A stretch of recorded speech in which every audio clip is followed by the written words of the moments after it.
네, 우리 옆 사람에게 왕 앞에 나오신 거 축하합니다. 당신 주제.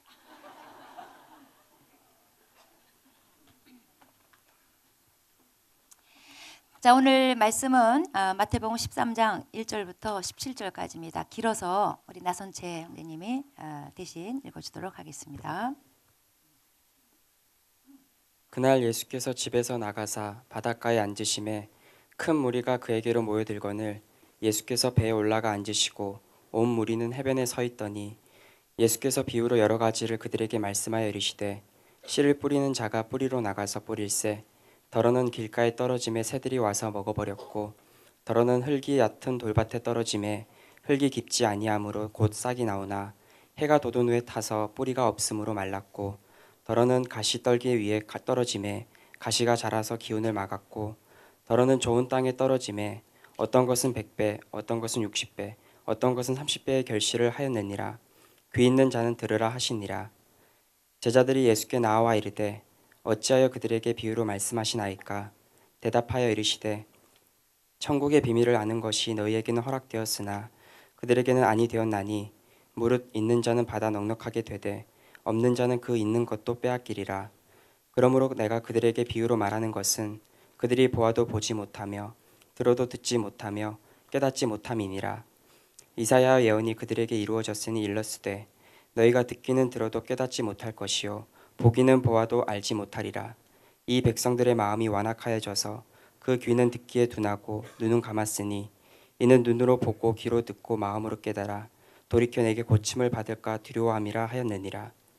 그러나 너희 눈은 봄으로 너희 귀는 들음으로 복이 있도다. 내가 진실로 너희에게 이르노니 많은 선지자와 의인이 너희가 보는 것들을 보고자 하여도 보지 못하였고 너희가 듣는 것들을 듣고자 하여도 듣지 못하였느니라. 아멘. 네.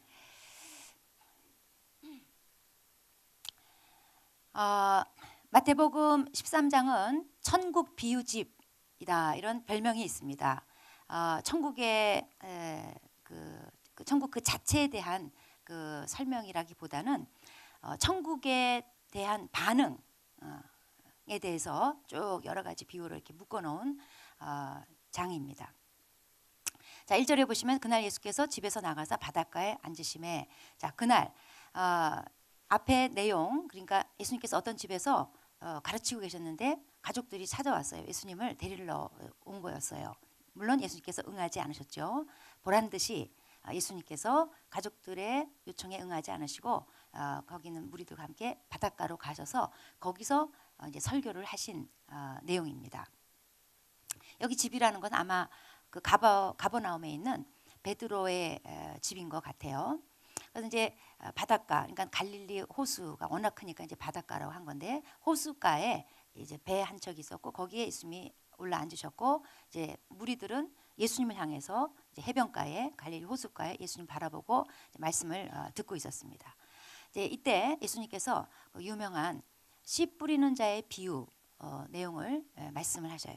요 씨 뿌리는 자의 비유 요 자체는 자세한 거는 이제 다음 주에 하기로 하고 이제 요약하자면 이제 이런 겁니다. 이제 어떤 사람이 이제 씨를 이제 밭에 나가서 확 뿌렸어요. 그런데 씨가 일부는 길가에 떨어지고 일부는 그 돌밭에 떨어지고 또 일부는 가시떨기에 떨어졌다는 거예요. 이게 씨 뿌린 자가 돌밭에 다 얹어놓고 가시떨기 얹어놓고 이런 게 아니고요. 여러분 씨 뿌려본 적 없잖아요. 밭에 나가서 영상이라도 혹시 보셨나 모르겠네. 씨 뿌린 자 씨를 한 움큼 이렇게 해서 훅 뿌리면서 다니는 거예요. 그거 이렇게 심는 게 아니고 이렇게 뿌리면서 다니는 거예요. 뿌리다 보니 어떤 건 길가, 어떤 건 돌밭, 어떤 거는 가시떨기 이렇게 씨가 앉았다는 거죠. 이런 건 당연히 열매를 못 맺죠. 근데 어떤 씨는 마치 그냥 좋은 밭에 이렇게 뿌려져서 100배, 60배, 30배 결실을 맺었더라. 이제 이런 어떤 비유의 말씀을 하셨어요. 그러니까 제자들이 예수님한테 왜 비유로 말씀하시나요? 이제 질문했어요. 그랬더니 11절에 예수님께서 천국의 비밀을 아는 것이 너희에게는 허락되었으나 그들에게는 아니 되었나니. 자, 천국의 비밀. 자, 비밀이라는 것은 실제 하는 어떤 사실이죠. 구라가 아니에요. 에? 실제 어떤 사실이에요. 그런데 소수는 알고 대부분은 모르고 이게 비밀인 거죠. 그러니까 천국의 비밀, 그러니까 천국이 실제 하는 사실이단 말이에요. 그런데 천국에 대해서 아는 사람이 있고 어떤 사람은 받아들이지 않는 사람한테는 천국은 단지 그냥 숨겨진 비밀에 불과한 거예요. 자, 예수님께서 이걸 비유로 말씀하신 것은 예수 믿는 자들에게는 예수님 하신 그 비유가 그 의미가 해석이 되지고 또 예수 믿지 않는 자, 예수를 받아들이지 않는 자에게는 도무지 그게 이해가 되지 않는 그러니까 결과적으로는 비밀이 돼버리고 만다는 거예요. 예수님 말씀 앞에서 그 말씀을 어린애같이 반응하지 않으면 예수님의 진리의 말씀은 절대로 믿어지질 않아요. 그래서 자칭 똑똑하다고 하는 사람들한테는 이게 감춰진 비밀에 불과하고 어린애같이 순수하게 받아들이는 자에게는 이것이 자기의 그 진리가 되는 거예요. 천국 비밀이 그런 겁니다. 자, 이 천국의 비밀이라는 게 예수님께서 지금 이 말씀을 듣고 있는 제자들한테는 너희한테는 이 비밀이 허락됐다. 즉 너희는 이 비밀을 알고 있다. 근데 그들에게는 해당되지 않는다. 자, 이 말씀을 듣고 있는 제자들에게는 천국의 비밀이 허락됐다. 자, 허락됐다. 이건 뭐예요? 주시는 분이 있다는 거죠. 천국에 관한 진리는요. 하나님이 신적 주권을 가지시고 지혜와 계시의 영을 역사하게 해야 이 천국 비밀이 깨달아지는 거예요. 그래서 천국이 믿어졌다. 이미 그 사람에게는 이 지혜와 계시의 영, 성령께서 역사한 결과예요. 다시 말해서 구원은 하나님의 선물이에요. 그래서 우리는 영원토록 경배로 반응해야지 되는 거예요. 그래서 천국에 가면은 계시록 7장에 예배 장면이 기록되어 있기를 구원하심이 하나님과 어린 양께 있도다. 그러면서 찬송과 영광과 지혜와 감사가 세세뭉토록 그에게 있을지로다. 이렇게 예배해요. 자, 12절에 예수님께서 무릇 있는 자는 받아 넉넉하게 되되 없는 자는 그 있는 것도 빼앗기리라. 이 양극화 현상이요. 이 땅에만 있는 게 아니라 영적 세계도 있어요. 어린아이 같은 태도로 말씀을 그냥 확 받아요. 그러면 또 계시가 또 열리면서 하나님 나라 비밀이 또 깨달아져요. 그러면 또 마음이 또 더 겸손해져요. 그럼 또 더 받아들이게 돼요. 그래서 이 어린아이 같은 자들에게는 점점점 더 천국의 계시가 풍성해져요. 그런가 하면은 강팍한 사람한테는 그나마 쥐꼬리만한 믿음, 쥐꼬리만한 들었던 말씀, 강팍한 사람한테는 있는 것마저도 다 날아간다는. 그래서 영적 세계에서도 이 양극화 현상이 벌어진다는 말씀이에요. 자, 13절에 예수님께서 왜 비유로 말씀하시는지를 다시 한번 정리해 주십니다. 그러므로 내가 그들에게 비유로 말하는 것은 그들이 보아도 보지 못하며 들어도 듣지 못하여 깨닫지 못함이니라. 자, 예수님이 비유로 말씀하셨어요. 근데 비유는 예수님을 받아들인 자에게는 진리로 깨달아져요. 그 사람한테는 이렇게 진리로 드러나요. 그런데 예수님을 거부한 사람들한테는 이 예수님 하신 비유들이 진리를 감추는 역할을 하고 말아요.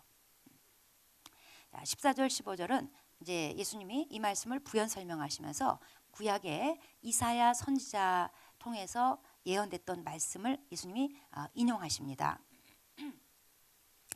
자, 너희가 듣기는 들어도 깨닫지 못할 것이요 보기는 보아도 알지 못하리라. 이렇게 하면서 이제 이사야 말씀을 이제 인용하시는데 이거는 이스라엘 백성이 당시에 마음이 완악했어요. 그것을 다시 이제 예수님이 이제 인용하시는데 지금 당시 예수님 당시의 유대인들은 예수님을 일부 봤단 말이에요. 코앞에서 봤어요. 예수님을 봐도 알아보지를 못해요. 예수님 말씀은 어떤 사람은 육성으로 직접 들었어요. 들어도 깨닫지를 못해요. 오늘 목사님 통해서 설교를 들었는데 깨닫지 못하고 믿지 못한다. 예수님을 직접 보면 믿어지고 깨달아질까? 꼭 그런 것도 아니에요. 당시 예수님을 눈으로 본 사람이 있어요. 직접 귀로 들은 사람이 있어요.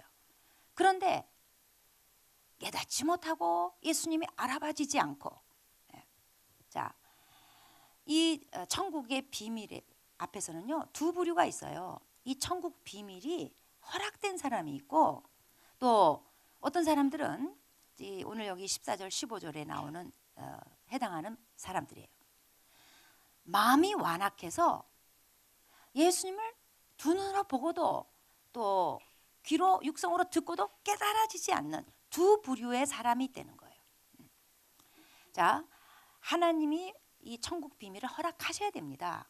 그런가 하면 인간 편에서 완악함을 깨고 어린애와 같이 받아들일 때 천국 비밀이 자기 것이 되는 거예요. 그러니까 신적 권위와 인간의 이렇게 마음을 어떻게 쓸 것이냐, 인간 편에서 책임, 이 두 가지 면이 오늘 이 한 본문 안에 다 나오고 있는 거예요.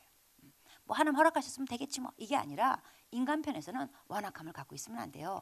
마음을 겸손하게 어린애같이 순수하게 받아들여야 된다는 거예요. 어쨌든 예수님이 이제 이 제자들을 향해서 말씀하시기를, 너희들은, 즉 예수님 믿는 제자들을 하시는 말씀이에요. 너희들은 이 보고 들음으로 참 복이 있는 거다, 이렇게 16절에 말씀하셔요. 자, 17절에 예수님께서 구약 백성들 이제 가리켜서 이제 비유를 드시는데, 말씀하시는데, 구약에 선지자들이나 의인들, 그러니까 여기서 말씀하는 의인이라는 것은 구약 시대 때 믿고 구원받은 자를 말하는 거예요. 구약 이스라엘 백성이라고 자동 구원이 아니에요. 그 가운데 믿는 자는 구원을 받는 거고 아닌 자는 아닌 거예요. 그래서 구약의 선지자들이나 의인들을 가리켜서 말씀하시기를, 지금 너희가 보고 있는 거, 그 사람들이 그렇게 보고 싶어 했다는 거예요. 지금 너희가 듣고 있는 거, 그 사람들이 그토록 듣고 싶어 했다는 거예요. 그런데 구약이라는 거는 복음이 모형과 그냥 예표로만 구약에는 주어졌어요.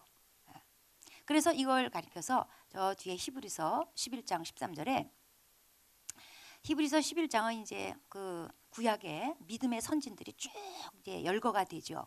그리고 나서 13절에 뭐라 하냐면은, 이 사람들이 약속을 멀리서 보고, 구약 시대 살면서 멀리서 보고 환영했다. 그러니까 실제 예수님을 보거나 실제 십자가를 보거나 그런 게 아니에요. 그냥 멀리서 보고 그냥 환영했을 뿐이에요. 예표만 보고도. 그런데 비해서 신약 백성, 지금 예수님이 이렇게 말씀하고 계신 그 혜택을 누리고 있는 신약 백성, 그리고 그 이후에 믿게 된 우리 신약 백성은 구원의 실체이신 예수 그리스도를 그 시대 사람은 직접 받고, 지금 우리는 이 성경을 통해서 들어요. 이게 굉장히 복되되는 거예요. 예수님 말씀이 이게 얼마나 복인가. 여러분, 예수님 복음을 듣고 믿었다는 거, 이게 복 중에 복이에요. 그런데 우리는 옥토 좋은 밭에다가 예수님이라는 씨가 뿌려진 것을, 복음이라는 씨가 뿌려진 거, 이거를 그렇게 복되게 볼 줄 모르고 옥토에다가 돈 뿌려주세요. 예수가 뿌려진 거, 말씀이 뿌려진 거, 복음이 뿌려진 거, 이게 최고의 복이에요. 그런데 예수는 됐고 돈 좀 뿌려주시면 좋겠다. 내 안에 뿌려진 씨, 예수 생명이 뿌려진 이것보다 더 큰 복이 없는데, 이거 가지고 감사할 줄 모르고 다른 거 좀 많이 뿌려주시기를 바라는 이런 철딱선이 없는 그리스도인들이 있어요. 이 세상에 있는 것 좀 많이 뿌려주시기를, 돈 좀 뿌려주시기를 바라고 기다리는, 정말 철딱선이 없는 거예요. 자, 예수님의 이 씨 뿌리는 비유, 자 3절로 다시 가서 봅니다. 3절에 보면은 씨 뿌리는 자가 씨를 뿌리러 나갔대요. 자, 씨 뿌리는 자 예수님이세요. 예수님이 씨 뿌리는 자로 이 세상에 오셨어요. 그러니까 예수님은 단순히 가르치러 오신 게 아니에요. 씨를 뿌리러 오신 거예요. 자, 씨 뿌리는 자가 뿌리러 나갔다. 자, 하나님 보좌 편에서 보면 예수님이 성부, 성자, 성령께서 하나를 이루시고 같이 계시다가 예수님께서 씨를 뿌리러 하나님 나라 편에서 보면, 하늘 편에서 보면 씨 뿌리러 나가신 거예요. 어디로? 이 땅으로. 하늘 보좌를 버리고 씨 뿌리러 이 땅으로 나가셨어요.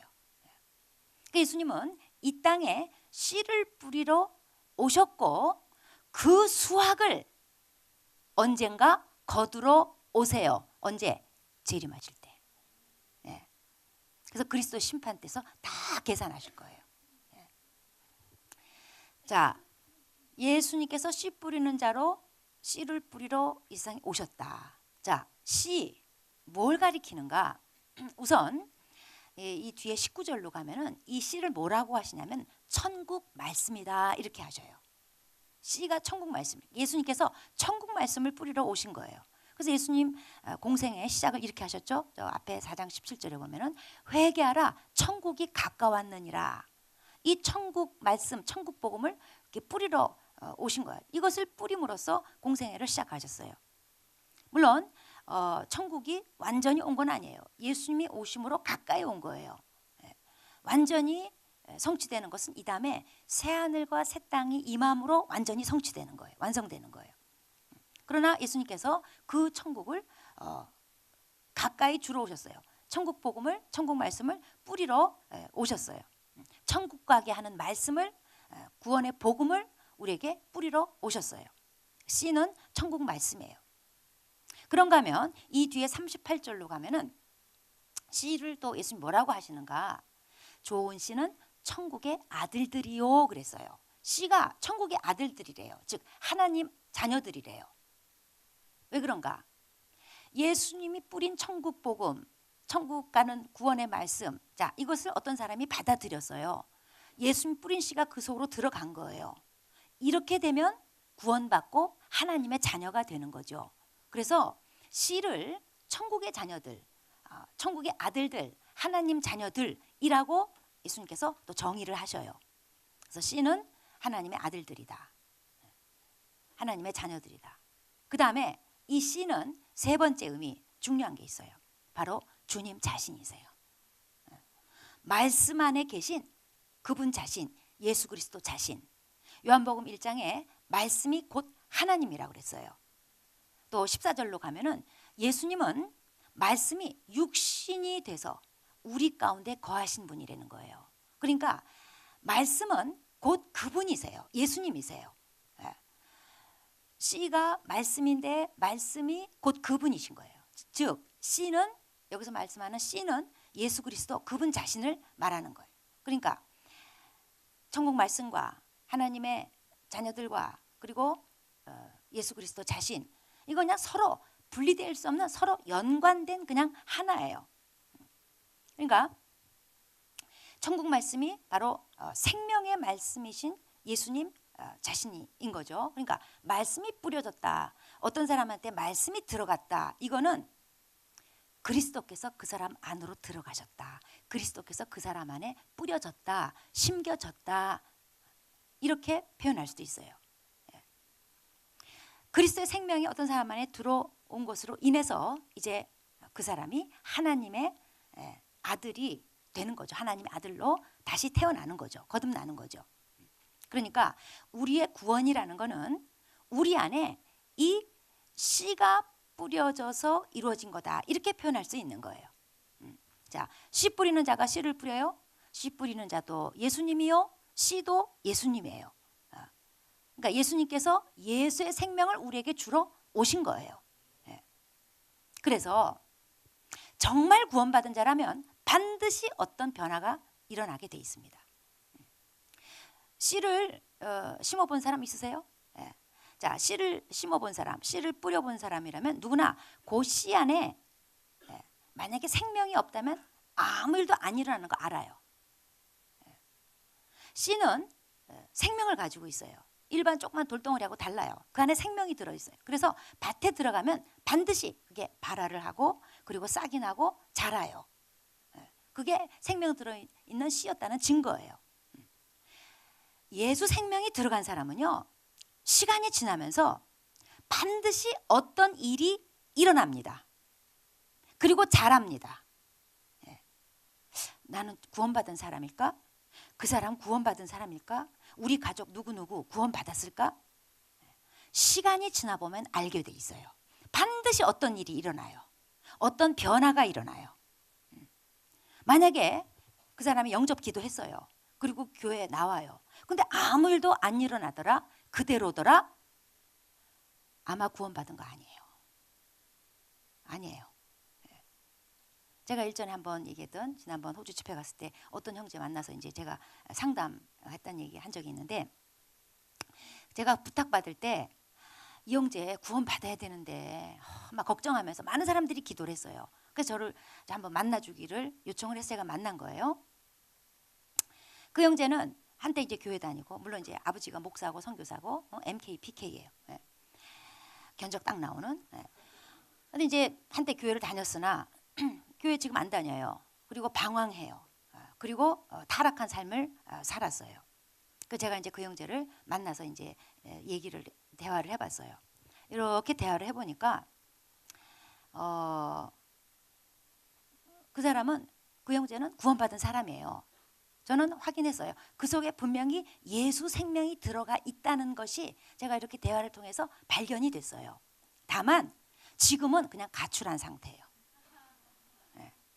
그냥 하나님 아버지랑 관계가 안 좋은 거예요. 지금은 다만 그냥 불효자인 거예요. 근데 분명한 것은 하나님 아버지의 씨가 들어있어. 예수 생명이 들어있어요. 지금 그 형제는 다만 하나님께 그냥 좀 반항하고 있었지만은, 그래도 그에게는 부인할 수 없는, 자기 스스로 부인할 수 없는 하나님을 향한 마음이 있더라고. 이 거절할 수 없는 하나님 아버지 집에 대한 그리움이 있더라고요. 지금은 물론 막 살아요. 그런데 그에게 영적인 갈망이 있더라고. 그리고 지금 내 삶은 이건 아니다, 이게 있어요. 왜 그럴까요?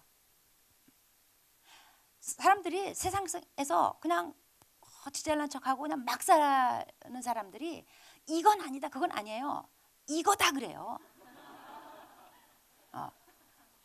근데 그 형제는 막 살지만 이건 아닌데, 그 찔림이 있고 불편함이 있는 거예요. 왜 그래요? 그 안에 뿌려진 예수 생명이 있기 때문에, 씨가 들어갔기 때문에, 예수 생명이 들어간 이상 주님을 거스리고 하나님 집을 뛰쳐나와서 지 멋대로 사는 게 하나도 자유롭질 않아요. 불편해요. 이건 아닌데, 이게 부인할 수가 없어요. 예수 생명이 들어간 사람이라는 증거예요. 근데 예수 생명이 없으면요, 아무렇지도 않습니다. 괜찮습니다. 그래서 기독교 신자라면서 교회 다니면서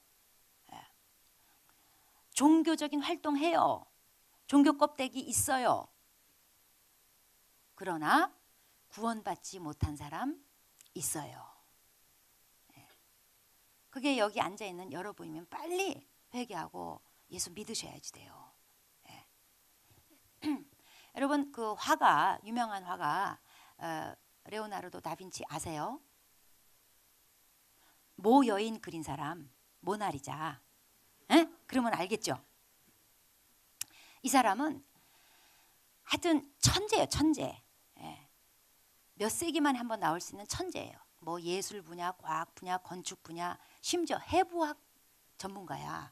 집에, 자기 방에다 죽은 시신을 갖다 놓고요, 근육 같은 거 연구하던 해부학자예요. 그래서 이 사람이 근육 묘사가요, 이렇게 탁월할 수가 없어요.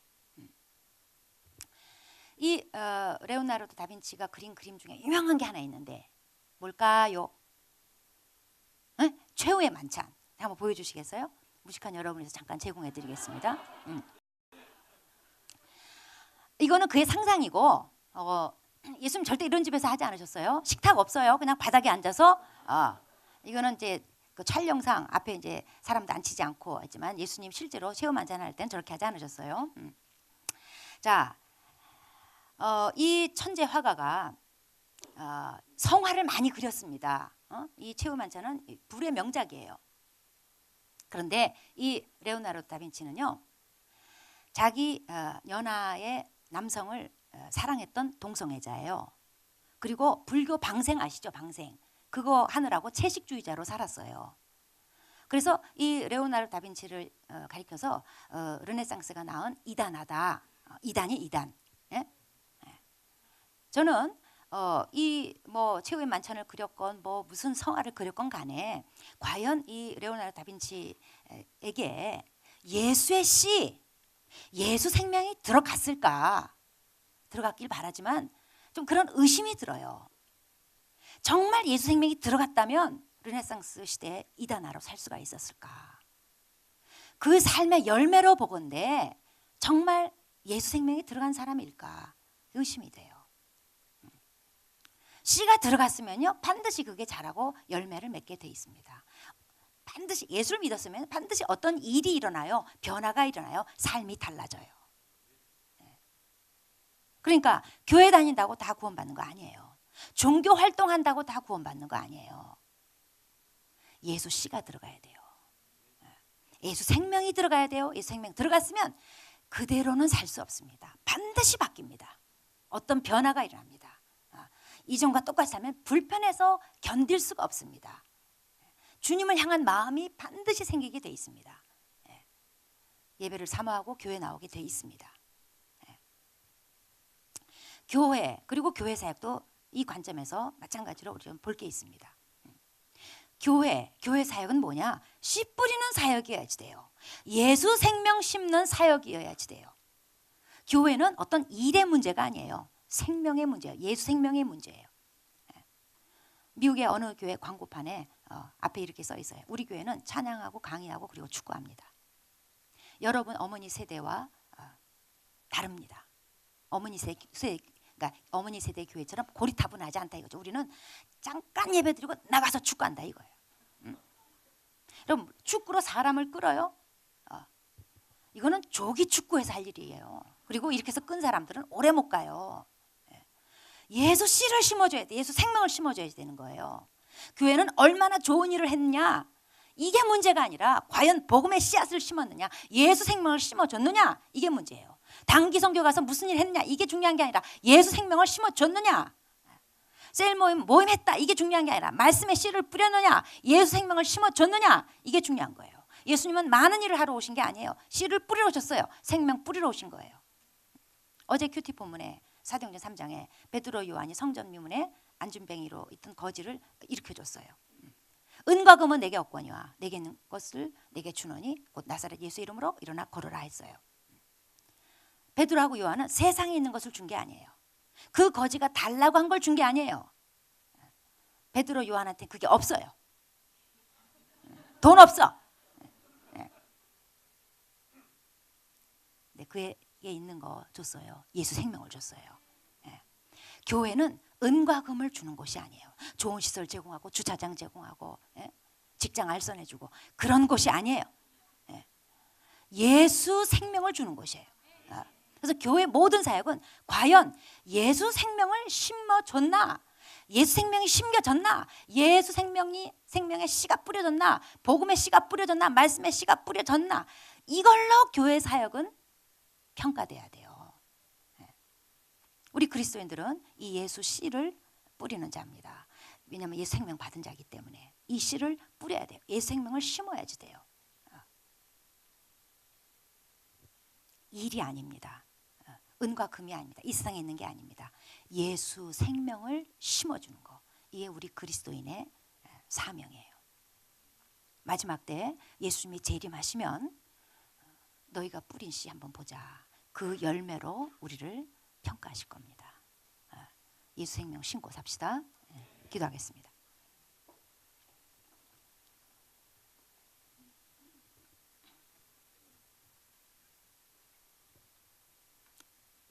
자, 내 안에 예수 생명이 들어와 있습니까? 교회 다닌다고 구원받는 거 아니에요. 영접 기도했다고 구원받는 거 아니에요. 영접 기도 안 했어도 예수 생명이 들어간 사람이 있어요. 내 안에 예수 생명이 들어와 있다면 절대로 이전과 같이 사라지지 않습니다. 비슷하게 그대로라면 아직 예수 생명이 들어간 게 아니에요. 구원받은 거 아니에요. 예수님을 나의 구원자로 영접함으로써 예수 생명을 받아들이게 됩니다. 그리고 예수 생명이 들어왔다면 절대로 아무 일도 일어나지 않았다, 이런 일은 절대로 없습니다. 반드시 어떤 일이 일어납니다. 내 삶에 그리고 내 인격에 변화가 일어납니다. 그리고 주님을 향하게 돼 있고 예배를 사모하게 돼 있고 교회를 나오게 돼 있습니다. 그게 예수 생명 들어간 증거입니다. 자, 이 생명 아직 없는 사람, 예수님 내게 들어오시옵소서. 나는 죄인입니다. 예수님을 영접합니다. 예수님 인격적으로 영접하셔야 됩니다. 그리고 예수 생명이 이미 들어와 있는 여러분이 또 하나의 씨입니다. 우리는 씨 뿌리는 자로 사는 겁니다. 내가 얼마나 종교 활동을 했느냐, 얼마나 사역을 했냐, 이게 중요한 게 아니라 예수 생명을 뿌렸느냐, 예수 생명을 다른 사람에게 심어줬느냐, 이게 마지막 날 예수님께서 재림하셨을 때 우리에게 평가하실 일입니다. 일에 집중하지 마십시오. 생명에 집중합시다. 예수 생명을 집어넣어 주도록 우리가 예수 생명 뿌리는 자로 살아가도록 다 같이 기도하시겠습니다.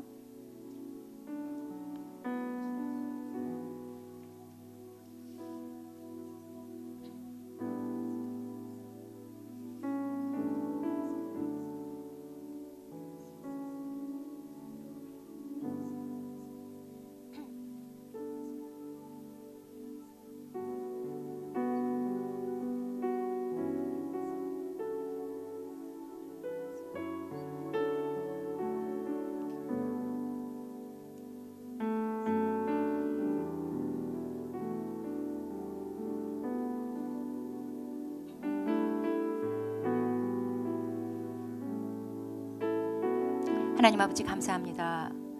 예수 생명을 뿌리러 이 땅에 씨 뿌리는 자로 오신 예수님 감사드립니다. 주님, 이 자리 가운데 혹시 아직 예수 생명이 들어가지 않은 사람이 있다면 아버지 마음을 어린아이 같이 순수하고 겸손케 하여 주시고 마음을 활짝 열고 내가 죄인인 것을 자백하고 예수님이 나의 구원자인 것을 인격적으로 받아들이도록 도와주시옵소서. 또 이미 예수 생명이 들어가 있는 자라면 이제 내가 천국의 아들로 그리고 하나님의 자녀로 하나님의 씨앗으로 이 땅에 그 씨앗을 뿌리는 자로 심는 자로 살아야 됨을 인식하고 하나님 아버지 저희들이 때를 얻든지 못 얻든지 복음을 전하고 그리고 예수 생명을 다른 영혼에게 심어주는 그런 자로 살아가도록 은혜 베풀어 주시옵소서.